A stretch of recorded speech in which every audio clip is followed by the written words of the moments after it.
आप ये वीडियो देख रहे हैं, शायद आपको या आपके किसी परिवारजन को कोविड-19 का इन्फेक्शन हुआ है और उसे होम क्वारंटाइन एडवाइस किया गया है। Ministry of health government of India की गाइडलाइन के हिसाब से जो माइल्ड कोविड इन्फेक्शन के पेशेंट्स हैं उनको घर पर ही ट्रीटमेंट लेने से ठीक हो सकते हैं। इसलिए मैं आपको कुछ टिप्स बताऊंगी जो घर पर आपका ख्याल रखने में मददगार होंगे।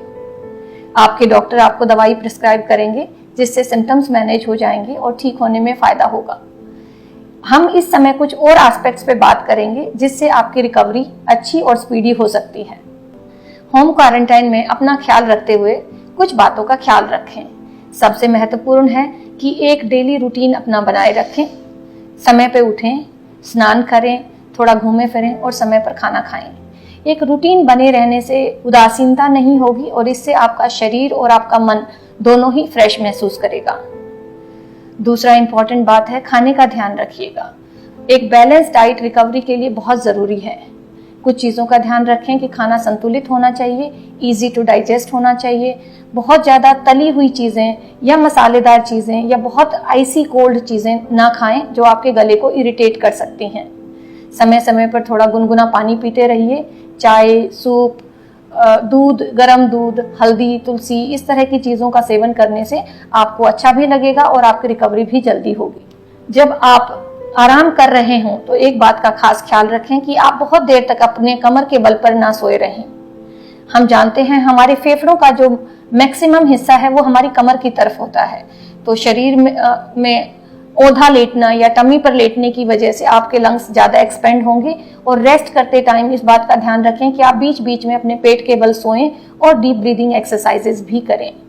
पर यहाँ इम्पॉर्टेंट बात ध्यान रखने की ये है कि खाना खाने के तुरंत बाद आप पेट के बल लेटें। अपने फेफड़ों को सही रूप से सुचारू रखने के लिए और इन्फेक्शन का असर कम करने के लिए डीप ब्रीदिंग एक्सरसाइजेस करें। डीप ब्रीदिंग एक्सरसाइज आप अपने आप भी कर सकते हैं, बलून की मदद से भी कर सकते हैं और स्पायरोमीटर की मदद से भी कर सकते हैं।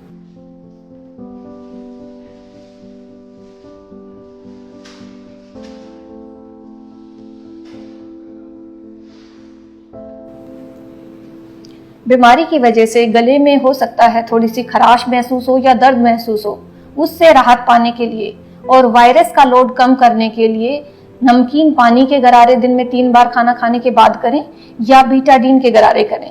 बीटाडीन एक तरह से एंटीबैक्टीरियल भी है और एंटीवायरल भी है। इससे गले में वायरल लोड कम होता है। और बीटाडीन गार्गल्स प्रिपेयर करने के लिए 1 पोर्शन बीटाडीन और 3 पोर्शन पानी को मिलाकर 1 मिनट तक गार्गल्स करें। इससे आपके गले को बहुत सुकून महसूस होगा। और गार्गल्स करने के बाद 15-20 मिनट तक कुछ खाएं या पिए नहीं ताकि उसका असर गले में बना रहे। इन्फेक्शन से ठीक होने के लिए मन के पॉजिटिव होने का बहुत इंपॉर्टेंट रोल रहता है। घर पर रहते हुए आप ज़्यादा नेगेटिव खबरें ना सुने, ना ही कोविड-19 के बारे में हो रही डेथ्स या उससे रिलेटेड बुरी खबरों के बारे में पढ़ें। बेहतर रहेगा आप अच्छी किताबें पढ़ें, छोटे छोटे गेम्स खेल सकते हैं, पहेलियां बुझा सकते हैं या आप कोई कार्ड गेम खेल सकते हैं घर पे बैठे हुए। अपने परिवारजनों से फ़ोन या वीडियो चैट के द्वारा कनेक्ट होइए, इससे आपकी रिकवरी में बहुत फ़ायदा होगा। आपने सुना है, मन के हारे हार है, मन के जीते जीत है। घर पर अपनी सेहत को मॉनिटर करने के लिए आपको कुछ इक्विपमेंट्स की ज़रूरत होगी। अगर बेहतर है आपके पास एक ये छोटा इसको पल्स ऑक्सीमीटर बोलते हैं, ये आपके शरीर में ऑक्सीजन की मात्रा और पल्स रेट चेक करने के काम आता है। ये थर्मामीटर है, नॉर्मल ये इंफ्रारेड थर्मामीटर है, बट कन्वेंशनल थर्मामीटर भी अगर आपके पास है तो सही है। और ब्लड प्रेशर नापने की मशीन अगर है तो अच्छा है, नहीं तो कोई बात नहीं। आपको दिन में कम से कम 2 या 3 बार अपना तापमान, अपना ऑक्सीजन और अगर ब्लड प्रेशर की मशीन है तो ब्लड प्रेशर चेक करना है और उसका एक रिकॉर्ड मेंटेन करना है, ताकि आप डॉक्टर को या नर्स को जो आपकी सेहत को मॉनिटर कर रहे हैं घर पे, उनके लिए आसान हो आपकी सेहत के बारे में जानकारी लेना और आपके लिए सही दवा देना। पल्स ऑक्सीमीटर इस तरह का होता है। इसको कुछ बातों का ध्यान रखें कि तो एक अप्रोप्रिएट फिंगर जिसका नेल सही है, जिस पे नेल पेंट नहीं लगा हुआ है, आप उसको इसमें डालेंगे और नॉर्मली ऐसे ऑन कर देंगे। इसको थोड़ा सा समय दें ताकि वो स्टेबलाइज हो सके, और जब अच्छे से वेव फॉर्म आने लगे उस टाइम की रीडिंग को लीजिए, ना कि शुरुआत की रीडिंग को। तो नॉर्मली हमारी ऑक्सीजन रहती है 95 से 100% तक। अगर ऑक्सीजन सैचुरेशन 95 के कम है, सांस लेने में तकलीफ हो रही है, तो ये इंडिकेशन है कि आपको डॉक्टरी सलाह लेनी चाहिए, आपको अपने डॉक्टर से कनेक्ट होना चाहिए या हॉस्पिटल जाना चाहिए। एक और भी बेहतर तरीका है इसको और अच्छे से जांचने के लिए कि आप ऑक्सीजन सैचुरेशन 5 या 6 मिनट की वॉक के बाद चेक करें। इससे आपके शरीर में अगर थोड़े से भी बीमारी के लक्षण बढ़ रहे हैं तो उसका समय रहते पता चल जाएगा। इसको हम कहते हैं 5 और 6 मिनट्स वॉक के बाद ऑक्सीजन सैचुरेशन चेक करना, जो कि रेस्टिंग ऑक्सीजन सैचुरेशन से बेहतर रहती है। घर में आपका जब ख्याल हो रहा है, कुछ बातों का ध्यान रखें जिनको हम वार्निंग साइंस कहते हैं।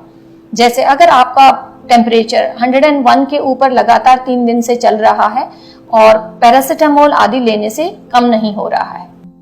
सिस्टोलिक ब्लड प्रेशर का 80 मिलीमीटर ऑफ मर्करी से कम होना।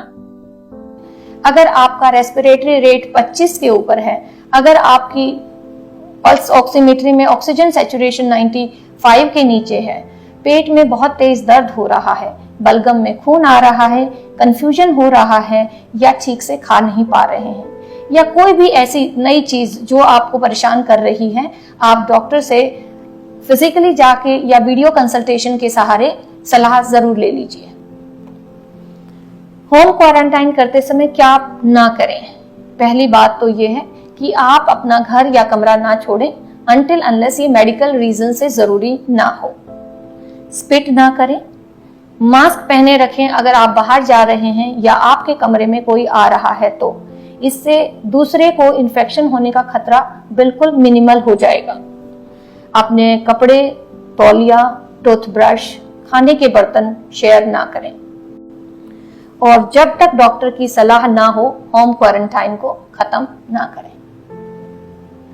मुश्किल वक्त में जो चुनौतियां होती हैं वो हमें और स्ट्रॉन्ग करती हैं। कोविड-19 का इन्फेक्शन भी एक ऐसी ही चुनौती है और इस पर हम जरूर विजय पाएंगे और स्ट्रॉन्गर होकर बाहर निकलेंगे। Stay fit, stay healthy.